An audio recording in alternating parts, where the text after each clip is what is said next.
আজ হলো বৃহস্পতিবার আর এখন বাজে সকাল 8:30। তো সকাল 8:30টার সময় আমি কিন্তু পুজো দিয়ে নিয়েছি আমার ঘরের মা লক্ষ্মীকে। তো দেখো একদম ঠাকুরের বাসন টাসন মেজে ধুয়ে ঘটও মাজতে হয়, যেহেতু আজকে ঘট পাততে হয়। বৃহস্পতিবার আমাদের মা লক্ষ্মীর ঘট পাততে হয় আমের পল্লব দিয়ে।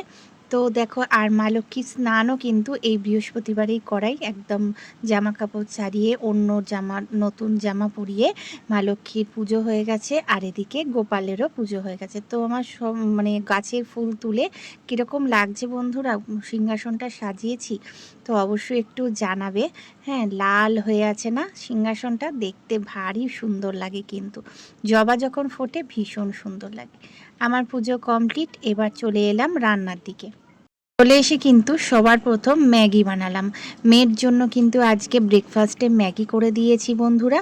আর আমি কিন্তু আজকে মেয়েকে স্কুলে পাঠাইনি, কারণ সকাল থেকেই দেখছি কিন্তু আকাশের পরিস্থিতি খুবই খারাপ। আর সত্যি কথা ঝমঝমিয়ে বৃষ্টি নেমেছে, এত বৃষ্টি হচ্ছে, তো সেই কারণে আর কিন্তু স্কুলে পাঠাইনি আজকে। আর এমনিও তো ওর মানে সর্দি কাশি তো আছেই বলো, আর এর মধ্যে যদি মানে পাঠায় স্কুলে, মাথায় যদি জল পড়ে তো আবারও কিন্তু জ্বর আসবে, এই ভয়তে আমি পাঠাইনি। এদিকে দেখো চালটা ধুয়ে কিন্তু ভাত বসিয়ে দিচ্ছি, যেহেতু আমার ছেলে ভাত খাবে সকালে টিফিনে, তো ঘি আলু সিদ্ধ দিয়ে ওকে দেবো ভাত।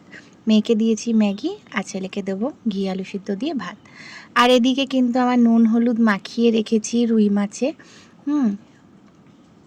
আর এদিকে দেখো ফ্রেশ তেলটা কতটা আজকে মাছের তেল রয়েছে বন্ধুরা।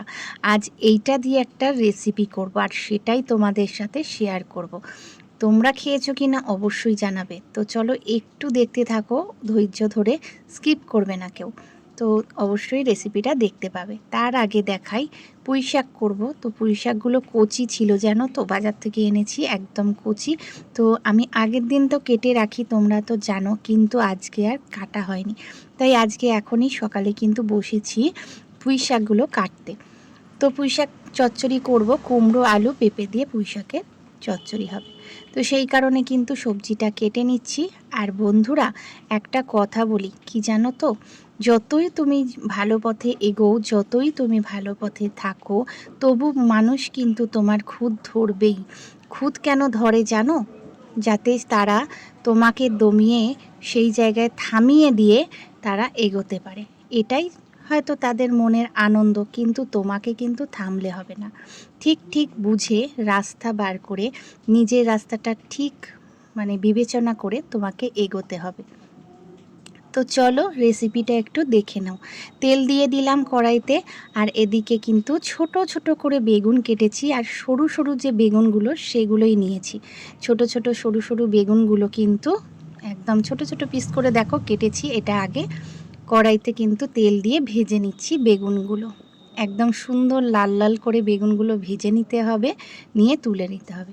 তার আগে একটু দেখাই আমার রান্না কি কি হয়ে গেছে, সেটা দেখাই। তো চলো, এই দেখো রুই মাছের ঝোল, একদম জ্যান্ত মাছটা ছিল, খুব টাটকা, আর পিসটাও খুব সুন্দর করেছে। পাতলা করে আলু দিয়ে রুই মাছের ঝোল করেছি। আর এদিকে হয়েছে পুঁই শাক ঘন্ট। আর চলো এই দেখো বেগুনটা কিন্তু তুলে নিচ্ছি, ভেজে নিয়ে তুলে নিচ্ছি।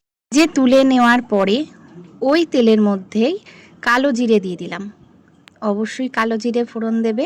তার উপর দেব পেঁয়াজ আর ছোট ছোট করে কেটে রাখা কাঁচা লঙ্কা। পেঁয়াজ আর কাঁচা লঙ্কাটা ভাজা হয়ে গেলে এইবার দেখো নুন হলুদ দিয়ে রেখেছিলাম মাছের তেলটা, আর সেটা দিয়ে দিলাম। একটু জিরে দেবো আর হলুদ দেব, নুন তো দেবো অবশ্যই। দেখো নাড়াচাড়া করবে তেলের ওপর, ওই পেঁয়াজ ভাজার ওপরে, দেখবে এই মাছের তেল থেকেই কত তেল বেরোবে, কারণ মাছের তেলটাই তো তেল, তাই না? নাড়াচাড়া করলে কিন্তু তেল বেরোয়, কতটা তেল বেরোচ্ছে। এইবারে যখন নাড়াচাড়াটা ভালো মতন হয়ে যাবে, তখন কিন্তু ওই ভেজে রাখা বেগুনটা দিয়ে দেবো। এই বেগুন আর মাছের তেলের অসাধারণ রেসিপিটা তোমরা যদি গরম ভাতে খাও না বন্ধুরা, অর্ধেক ভাত ফিনিশ হয়ে যায় জানো। আর সত্যি কথা বলতে আজকে রান্নাটাও অনেকগুলো পদ হয়ে গেছে, কিন্তু এই পদটা কিন্তু সবার খুব মনে ধরেছে, খুব ভালো লেগেছে। মাছের তেল দিয়ে বেগুন দিয়ে আমরা বড়াও করি, মাছের তেল আনার পরে বড়াও করি অনেক সময়, বেসন দিয়ে বড়া করি, তো আজ ভাবলাম এইভাবেই করি। তো দেখো তো কেমন লাগছে ফিনিশিংটা। বাটিতে কিন্তু ঢেলে নিয়েছি, কি অপূর্ব লাগছে না? শুকনো শুকনো করতে হবে, আমি একদম শুকনো করেছি, দেখো কোনো রকম তেল নেই। ভিডিওটা কেমন লাগলো অবশ্যই জানিও বন্ধুরা।